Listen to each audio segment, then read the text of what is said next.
माता पितर दुष्ट राखा सुखी होगी तोरा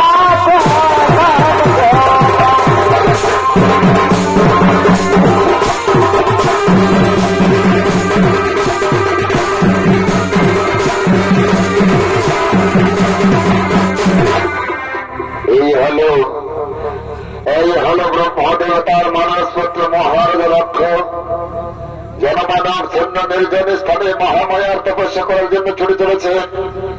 আর এই অনদক্ষরের অভিনয় চরিত্র পরিবেশনা করে দেখাবেন সুনাম ধন্যকারী চরিত্র শিল্পী সচিন কুমার মাহাতো।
মনে মতো স্থানে আমি আমার আরাধাদের মহামায়ার পরিবার আধক মায়ের কাছে মনের কথা খুলে বলবো। এই জগৎ মাঝারে সর্বশ্রেষ্ঠ পিতার পরিগণিত হওয়ার জন্য ওই জগৎ জননী মহামায়াকে আমি কন্যার পিছিয়ে নেব। হ্যাঁ, আর করিব না বিলম্ব। আমি এখন মহামায়ার কঠোর আরাধনা করিব আরম্ভ।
আমি জগৎ জননী মহামায়া আমার মনে বাসনা জেগেছে মানব এই জগৎ মাধাবী সর্বশ্রেষ্ঠ দেবতারূপে পরিগণিত হওয়ার জন্য আমি আপনার কন্যারূপে পেতে চাই মা জননী। দেখতে পাচ্ছ রাজা কন্যারূপে পেতে চাও তুমি আমাকে, ঠিক আছে ভক্ত, তোমার মনের বাসনা পূর্ণ করার জন্য আমি তোমার ঘরে কন্যারূপেই জন্ম নেব। তবে মনে রাখবে আমাকে কন্যারূপে পেলে কোনদিনও তুমি অমঙ্গল কাজ করো না বাবা, নইলে তোমারই অঘটন ঘটবে। ভগবান আমার জগৎ জননী মহামায়া আপনার কোথায় আমি অক্ষরে অক্ষরে পালন করে জন্ম পাব, আপনার এই কোথায় আমি সকলের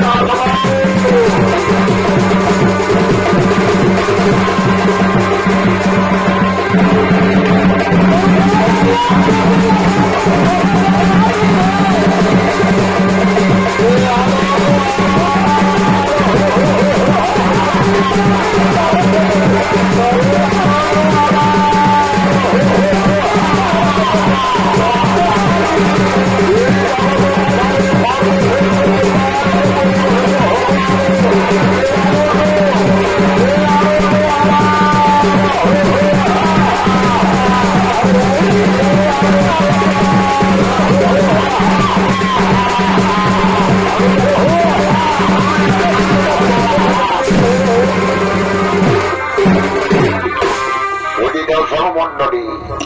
এদিকে জগৎ জননী মহামায়ার কঠোর আরাধনায় মহারাজা দক্ষ পরপ্রাপ্তি হলেন ওই জগৎ জননী মহামায়াকেই কন্যারূপে পান। দিন যায় মাস যায় বৎসর অতিবাহিত হয়ে যায়।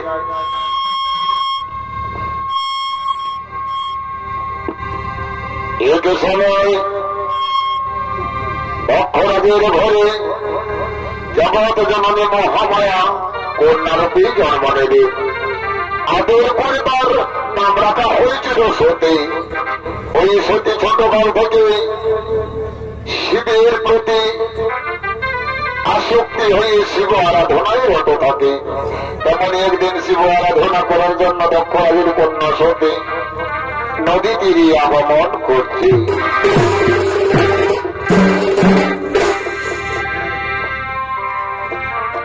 নমঃ শিবায় নমঃ শিবায় হরি হরি মহাদেব নমঃ শিবায় নমঃ শিবায় নমঃ শিবায় হরি হরি মহাদেব নমঃ শিবায় নমঃ শিবায় নমঃ শিবায় হরি হরি মহাদেব নমঃ শিবায় নমঃ শিবায় নমঃ শিবায় হরি হরি মহাদেব নমঃ শিবায়।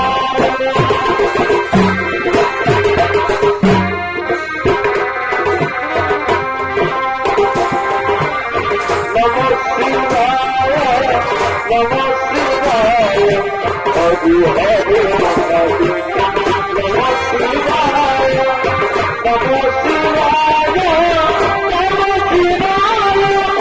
হরি হরি মহাদেব নমঃ শিবায় নমঃ শিবায় নমঃ শিবায় হরি হরি মহাদেব নমঃ শিবায় নমঃ শিবায় নমঃ শিবায় হরি হরি মহাদেব নমঃ শিবায়।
সময় কৈলাসপতি মহাদেব সতীর আরাধনা করতে গিয়ে নদীতে উপস্থিত হয়ে বলছে, একে দেখছি আমি অল্প বয়সে মেয়ে করে আমার আরাধনা। হ্যাঁ, আমি তার শিব আরাধনার পরীক্ষা নিতে এই বাস্তব রূপে নয়, অন্যরূপ ধারণ করে আমি তার কাছে যাব, অন্যরূপ ধারণ করে আমি তার কাছে যাব।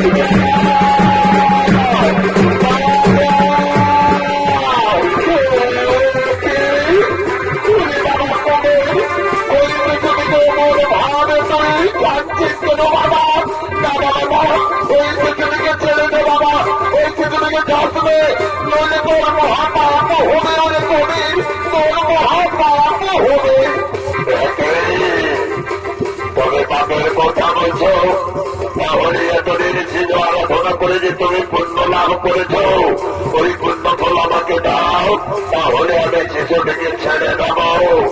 বাবা কুবের, আমি তুমি কথা দিচ্ছি বাবা, আমি শিব আরাধনা করে যদি বিন্দু মাত্র পুণ্য লাভ করে থাকি, সেই পুণ্য ফল আমি তোকে দেবো বাবা। তো ওই শিশুটিকে ছেড়ে দে, ওই শিশুটিকে কষ্ট না। কৈলাসপতি মহাদেব, তুমি কৃপা করে ওই শিশুটিকে রক্ষা করে খাবো, তুমি কৃপা করে ওই শিশুটিকে রক্ষা করো। দেখো সতী, আমি তোমার শরণ দেবতা কৈলাসপতি মহাদেব, আজ তোমার শিব আরাধনার পরীক্ষা নেওয়ার জন্য আমি কুমির রূপ ধারণ করে তোমার কাছে এসেছিলাম। সত্যি আজ আমি দেখলাম তুমি শিব আরাধনায় উত্তীর্ণ হয়েছ, তুমি আমার মনকে সন্তুষ্ট করেছ সত্যি। সেই হেতু অবশ্যই তোমাকে আমার শ্রীচরণ তবে ধায় দেব সত্যি, অবশ্যই তোমাকে আমার শ্রীচরণ তবে ধায় দেব। তুমি কোথায় চলে গেলে? কৃপা করে আরেকটি বার আমাকে দেখা দাও ঠাকুর, কৃপা করে আরেকটি বার আমাকে দেখা দাও। ওইদিকে দক্ষরাজ নিজের কন্যা সতীকে খোঁজ করতে করতে নদী তীরের দিকে ঘটে আসছে আর বলছে, ওরে মা সতী,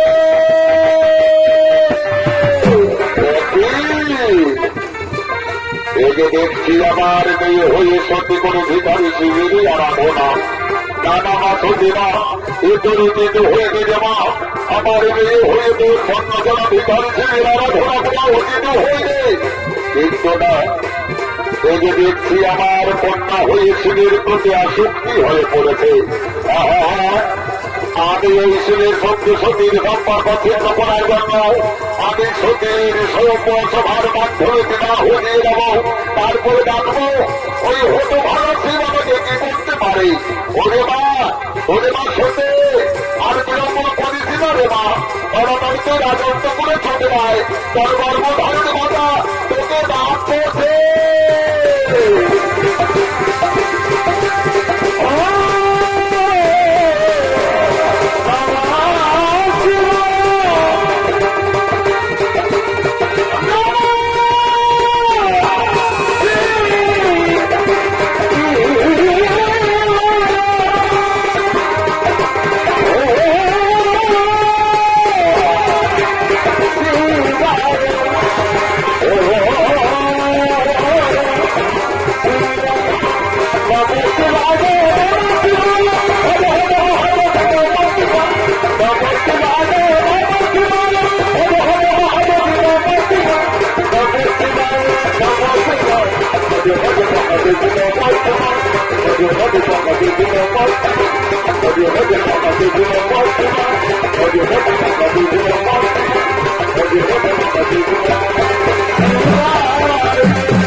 এদিকে এদিকে লক্ষ্য রাজা দেখতে পেলেন তার মেয়ে সতী শিবের প্রতি আসক্তি হয়ে পড়েছে, তাই তো সতীর বিবাহ দেওয়ার জন্য স্বয়ম্বর সভার করেছে আয়োজন। ওই স্বয়ম্বর সভায় দূর দূরান্ত থেকে রাজকুমারগণ দক্ষ নিয়ে আগমন করছে।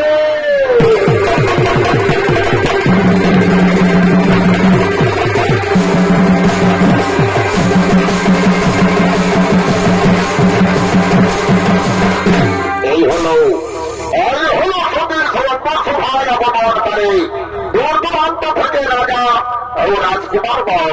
তারা ধীরে ধীরে একত্রিত হয়ে দক্ষ হয়ে আগমন করতে চলেছে।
সেই হেতু সকলকে জানাই আন্তরিক প্রীতি শুভেচ্ছা ও অভিনন্দন।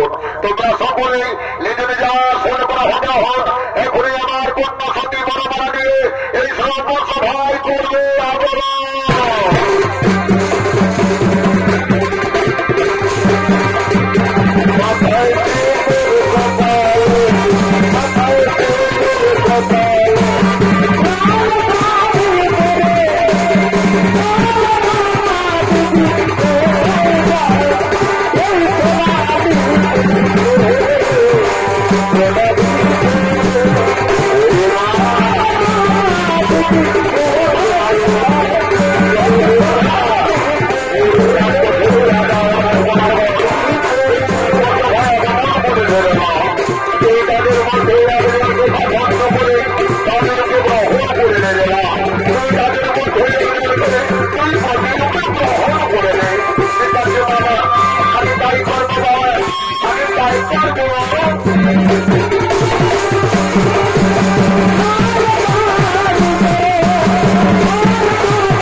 তোকে আমার বলে মালা দাও, আমার বলে মালা দিলে আমি তোমাকে সুখে শান্তিতে রাখবো।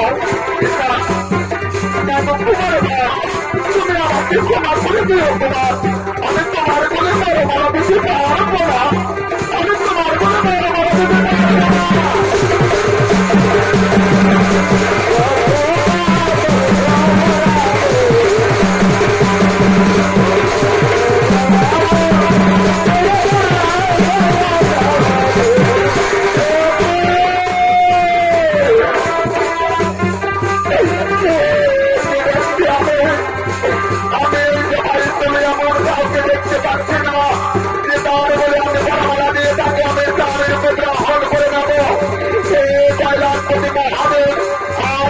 ছোটকাল থেকে তোমার মানুষে পড়া করে এসেছে তাদেরকে পাওয়ার জন্য, কিন্তু তুমি এই যে ভাইকে মেরে না থাকো আমাদের আমার, তুমি আমাকে দিচ্ছ না ওই হয়তো পাইলাম থেকে মহানের আমার কাছে পড়া দিয়ে এসেছে।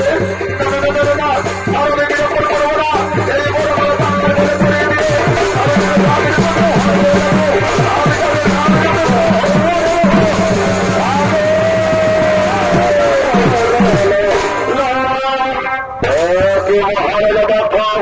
আপনার কন্যা শেষ পর্যন্ত ভিখারি শিবের বলে বলা দিয়েছে।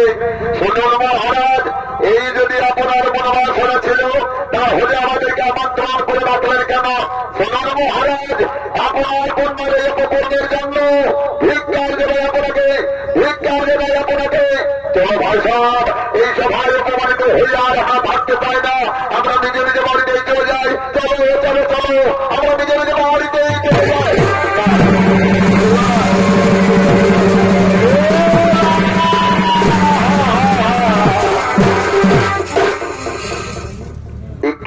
সত্যি তুই কি করবি রে মা? আজ শত শত রাজা রাজকুমার থাকা সত্ত্বেও তুই ভিখারি শিবের বলে বড় মালা দিয়ে আমার মানুষ হনুমানকে মাটিতে মিশিয়ে দিলি রে মা। আমার মানুষ হনুমানকে তুই মাটিতে মিশিয়ে দিলে। বাবা, তুমি আমাকে ক্ষমা করে দিও বাবা, আমি না জেনে না বুঝে এমন কাজ করেছি বাবা, তুমি আমাকে ক্ষমা করে দিও। ওরে সতী, তুই সে কথা বুঝবি না রে মা। তোকে পাওয়ার জন্য আমি কত দেবতার কাছে মানত করেছিলাম রে মা। তোকে কন্যারূপে পাওয়ার জন্য আমি কত দেবী দেবীর কাছে মাথা ঠুকেছিলাম রে মা। তোকে যখন কৃপা করে আমি কন্যারূপে পেলাম, ছোট থেকে লালিত পালিত করে আমি বড় করে তুললাম, কিন্তু তুই আমার কথা ভুলে গিয়ে অন্য সুখের প্রয়াসে ওই ভিখারি শিবের বলে মারা দিয়ে তুই আমার মানুষ হনুমানকে মাটিতে বিছিয়ে দিলি রে মা। তুই আমার মানুষ হনুমানকে মাটিতে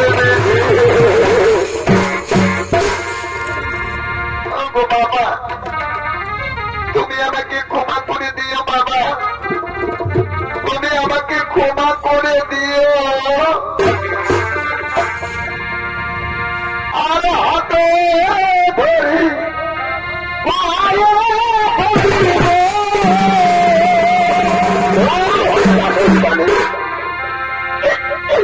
ও বাবা,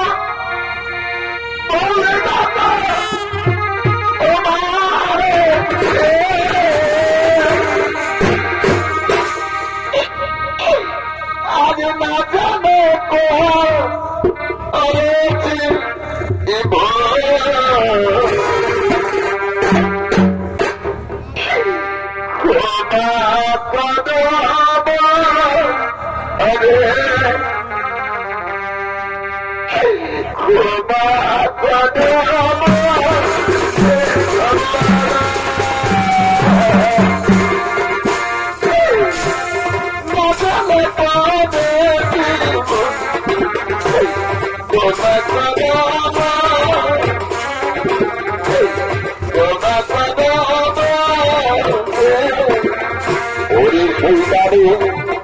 আমি তোকে কেমন করে ক্ষমা করবো না, আমি তোকে কেমন করে ক্ষমা করবো?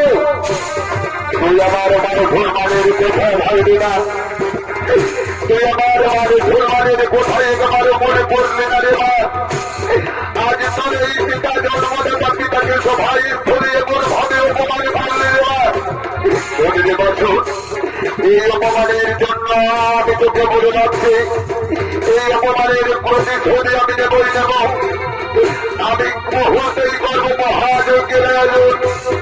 ওই মহাযজ্ঞের অপরাধের সবাইকে আমি করিব আমন্ত্রণ, কিন্তু তোকে আর ওই ধন্য সমাধিকারী শিবকে আমি করিব না আমন্ত্রণ।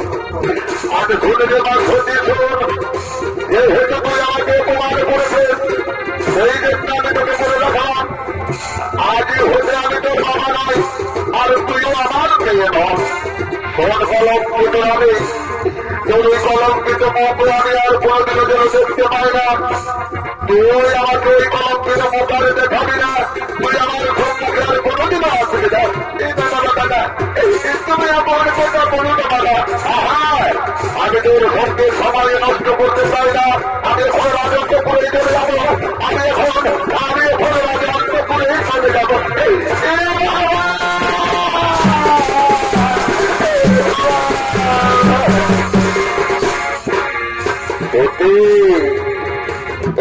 সত্যি তুমি যখন আমাকে স্বামী রূপে গ্রহণ করে নিয়েছ, অবশ্যই তোমাকে স্ত্রীর মর্যাদা দিয়ে আমি কৈলাসে চলে যাবো।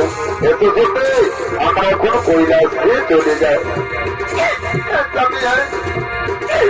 অবশ্যই যাবো স্বামী, কিন্তু আমার বাবার বাড়িকে আমি নয়ন মেলে শেষবারের মতো দেখে নিই স্বামী। আমার বাবার বাড়িকে দেখতে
এতক্ষণে কৈলাসপতি মহাদেব দক্ষরাজের কন্যা সতীকে স্ত্রী রূপে গ্রহণ করে নিয়ে কৈলাসে চলে গেলেন। আর অন্যদিকে দক্ষরাজ সতীর সৈন্যসভার অপমান ভুলতে না পেরে মহাযজ্ঞের করেছে আয়োজন। ওই মহাযজ্ঞের ব্রহ্মকর্ম ধরে সবাইকে আমন্ত্রণ করেছে, কিন্তু শিব ও তার ছোট মেয়ে সতীকে আমন্ত্রণ করে। আজ যখন যজ্ঞের দিন সমাগত, সেই দিন মহারাজা দক্ষ মণি ঋষি আত্মীয় স্বজনের সঙ্গে যজ্ঞ করার জন্য দক্ষ লইয়া আগমন করছে।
ঋষিগণ আর বিলম্বন করবেন না, তাড়াতাড়ি আমার মহাযজ্ঞ আরম্ভ করে দেন।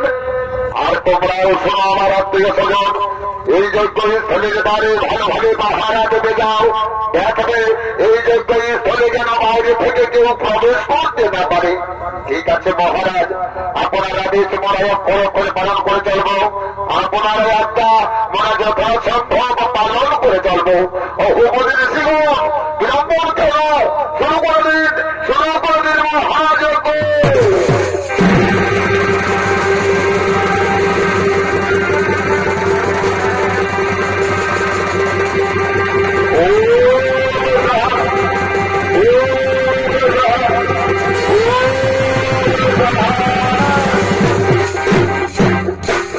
ওদিকে দক্ষরাজের কন্যা সতে আমন্ত্রণ না পেয়েও নিজের বাবার বাড়িতে যজ্ঞ অনুষ্ঠান দেখার জন্য যজ্ঞ স্থলের দিকে এগিয়ে আসছে। তা দেখে হরিগুণেরা আলোচনা করে বলছে, হরি ভাই দেখছো, ওই দেখো দক্ষরাজের ছোট মেয়ে বিনা আমন্ত্রণে এই যজ্ঞ স্থলের দিকে এগিয়ে আসছে। মহারাজা দক্ষ তো বলেছিল তাকে নাকি আমন্ত্রণ করবে না, তাহলে সে এখানে এসেছে কেন? ওরে ভাই, রাজার কথা বিশ্বাস করা যায় না। রাজা নিশ্চয়ই তাকে ভিতরে ভিতরে আমন্ত্রণ করেছে, নতুবা সে যে স্থলে আসবে কেন? ঠিক বলেছ ভাই, কিন্তু আমরা যে প্রহরীর দায়িত্ব পালন করতে আমরা এই কথা মহারাজের কাছে পৌঁছে দিতেই হবে। চলো ভাই চলো, আমরা এই কথা মহারাজের লোকের কাছেই পৌঁছে দেব।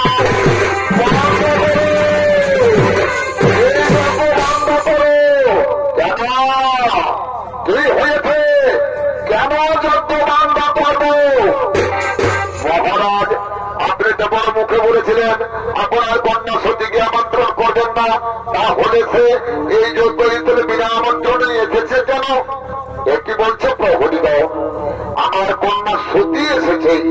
ওই চলতে দেখি, দেখাও তারে। আসুন আসুন মহারাজ, আসুন আসুন। ওই দেখুন মহারাজ, ওই দেখুন। ছি ছি ছি ছি ছি ছি ছি ছি ছি, তোর কি মান সম্মান বলে কিচ্ছু নেই?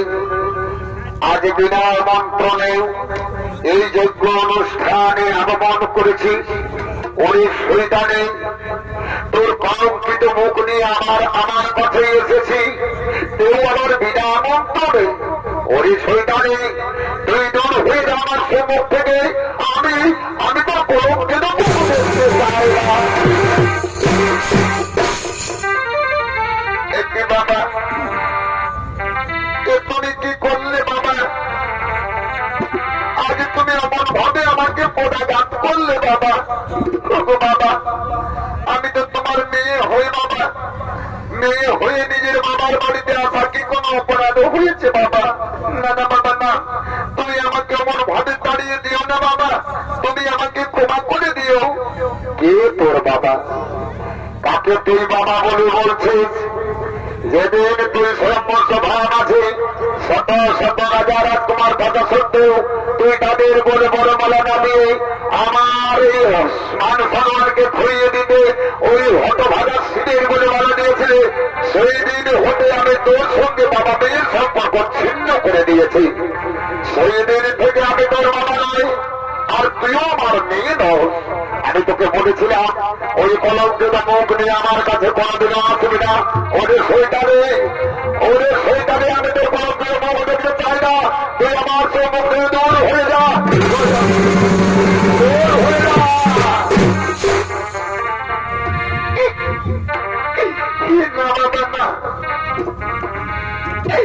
তুমি এমন ভাবে আমাকে তাড়িয়ে দিও না বাবা। আজ তোমার দেওয়া দুঃখ আমি সইতে পারবো না বাবা। তোমার দেওয়া দুঃখ আমি সইতে পারবো না।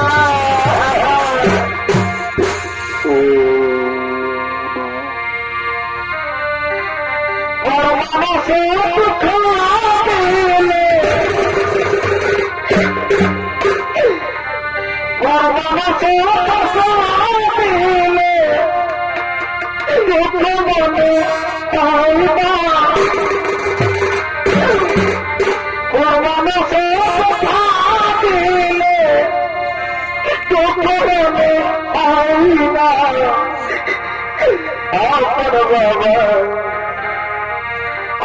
দিলে মেনে নেওয়া যায় না আপন বাবা দুঃখ দিলে মেনে নেওয়া যায় না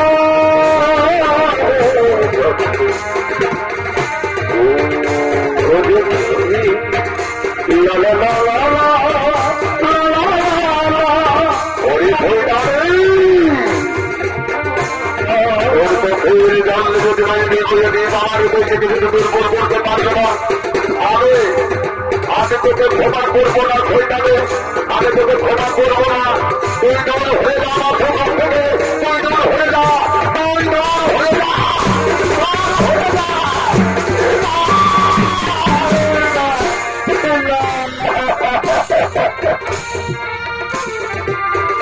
উনি শৈতানে শুনে থাকতে যে নারীর সঙ্গে ঘোষানে ঘোষানে ঘুরে বেড়ায় যে নারীর সঙ্গে ভূত প্রত্যেক সম্প করে যাওয়া তোমাদের ক্ষতি অর্জন করেছে যে নারীর সঙ্গে পরনে কাপড় কাটাতে পারে না তাকে আমি কিছুতেই জামাই হিসেবে মানতে পারি না শরীরে শৈতানের সুখ ওই হতভাগা ছেলেকে আমি কিছুতেই অন্তর থেকে মেনে নিতে পারছি না আর তার স্ত্রী হয়ে পড়েছে যে জানার সম্মুখে জোর হয়ে না শৈতানে তোর কোনো কোনো মুখ নিয়ে ভাবলে চলে যা তোকে আমি দেখতে পাই না তোকে আমি দেখতে পাই না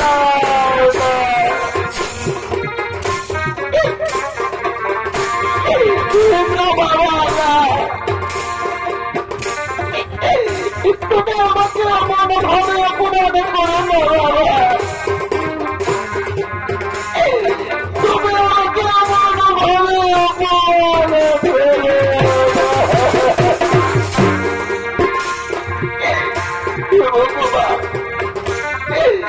তুমি কি আমার কপালে লেখা লিখেছিলি তারপর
আমার জন্মদাতার পিতা আমাকে মনোভাবে চুলের মুঠি ধরে আছড়ে ফেলে দাঁড়িয়ে দিচ্ছে তাহলে এখন আমি কার কাছে যাবো বলো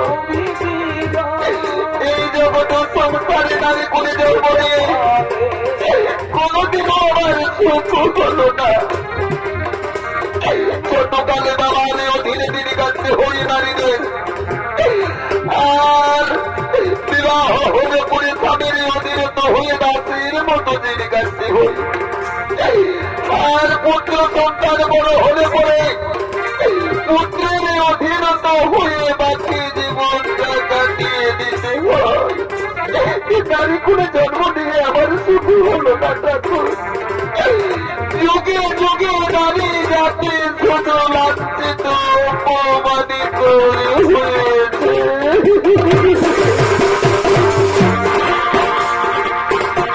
চারিদিকে নারী বড় অন্য ভাগে চারিদিকে নারী বড় অন্য ভাগে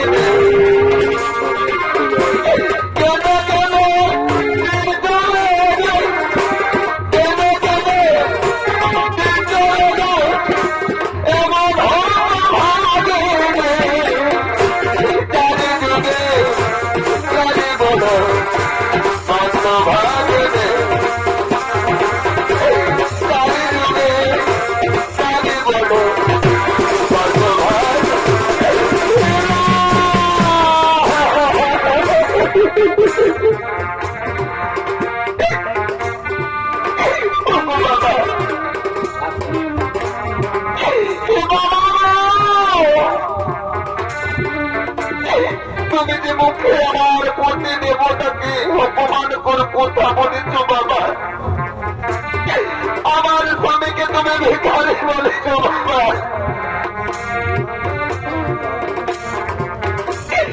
আমার স্বামীকে তুমি বস্ত্রহীনা বলে আখ্যায়িত করেছ। শুনে দেখো বাবা, কেউ তো আমার স্বামী চাইছে বাবা, আর স্বামীর অপমান শুনে আমি এই ধরা জগতে বেঁচে থাকতে চাই না বাবা। তুমি কে দেখো বাবা, তুমি যে মুখে আমার প্রতি নিন্দা করেছ, আমি তোমাকে অভিশাপ দিচ্ছি বাবা, তোমার ওই মুখ থাকবে না, একদিন খুশে পড়বে আর তোমার স্পন্দে চাকরির মুক্তি যুক্ত হবে।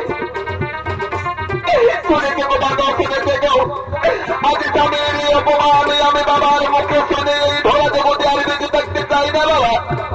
আমি ওই অগ্নি অগ্নিকুণ্ডে আমার জীবনকে আমি বিসর্জন দিয়ে দেবো বাবা। তুমি মনে রাখবে, আমি এমনিতেই কিন্তু মরতে চাই না, আজ তোমার জন্য আমাকে মরণ বেছে নিতে হচ্ছে। এই জগৎ সংসারে সকলেই জানবে যে সত্যি তার বাবার জন্যই মরণকে বেছে নিয়েছিল। আকাশ পৃথিবী চন্দ্র সূর্য তারা তোমরা সাক্ষী দেখো, আজ বাবার জন্য আমাকে মরতে হচ্ছে, আজ বাবার জন্য মেয়ের মরণ হতে চলেছে।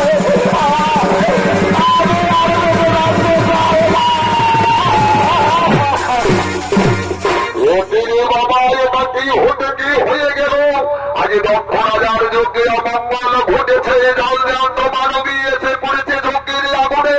তোরে ভাইটার এই যজ্ঞ ইত্যাদি আর থাকা যাবে না, আমার এখানে নিজের বাড়িতে চলে যাই, চলো আমরা নিজ নিজ বাড়িতে চালিয়ে যাই।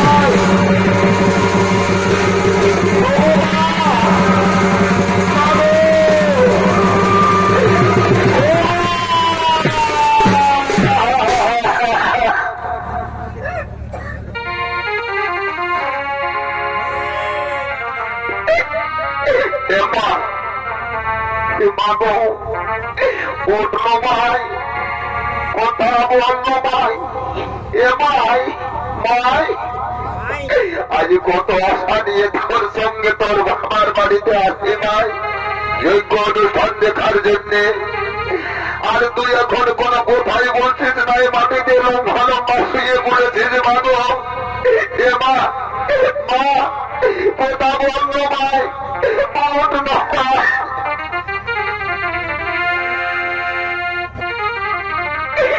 রে বাবা, মাঝে আর আমার সঙ্গে কোনো কথা হচ্ছে নাই রে বাবা। আমি বাবা ভোলানাথকে ডেকে নিয়ে আসবো, আমি বাবা ভোলানাথকে ডেকে নিয়ে আসবো। ও বাবা ভোলানাথ,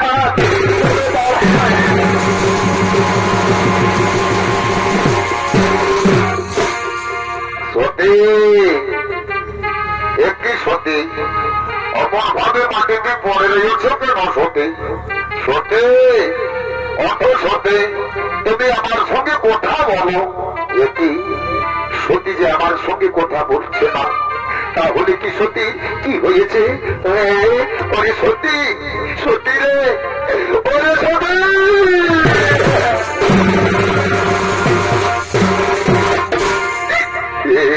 সতী, তোর সর্বাঙ্গে তো শীতল কেনে রে সতী, তোর সর্বাঙ্গে তো ঠান্ডা অনুভব হচ্ছে কেন? ওরে সতী, আজ তুই কি করতে কি করে দিলি রে? এমন তো তুই কেন করলি রে সতী? ওরে সতী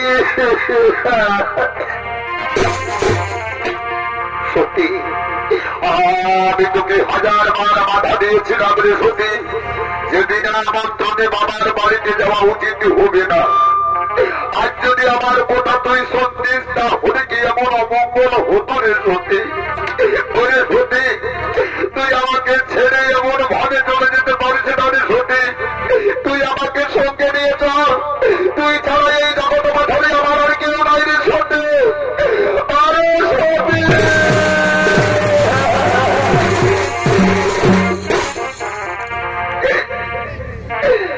আরে শেষের দিনে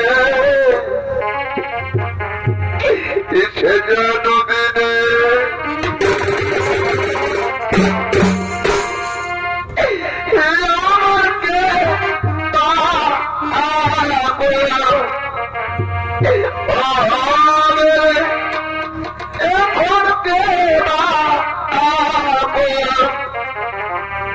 হবে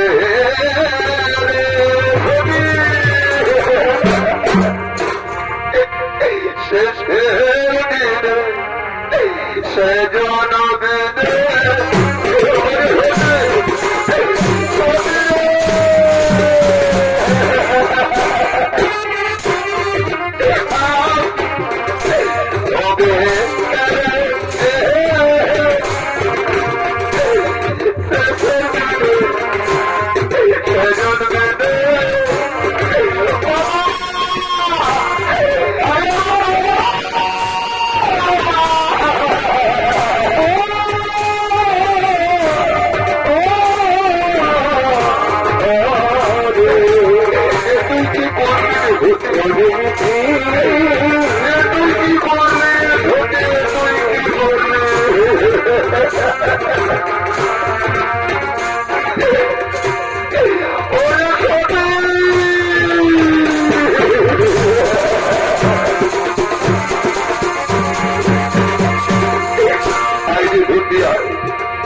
ঘুরে বেড়া করে ঢুকি, তবু আমি তোকে ছেড়ে দেবো না রে ধুতি, তুই ছাড়া আমার কেউ নাই রে ধুতি। আয় রে ধুতি, আয় তুই আমার কাছে, আয় রে ধুতি, তুই আমার কাছে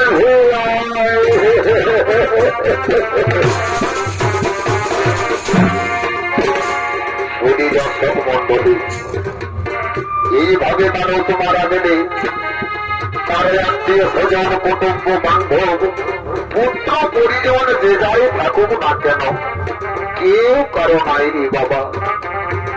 একবার মারা গেলে আপন জনেরা সকলে নিজ নিজ কাজে যুক্ত হয়ে যায় আর সকলেই বলে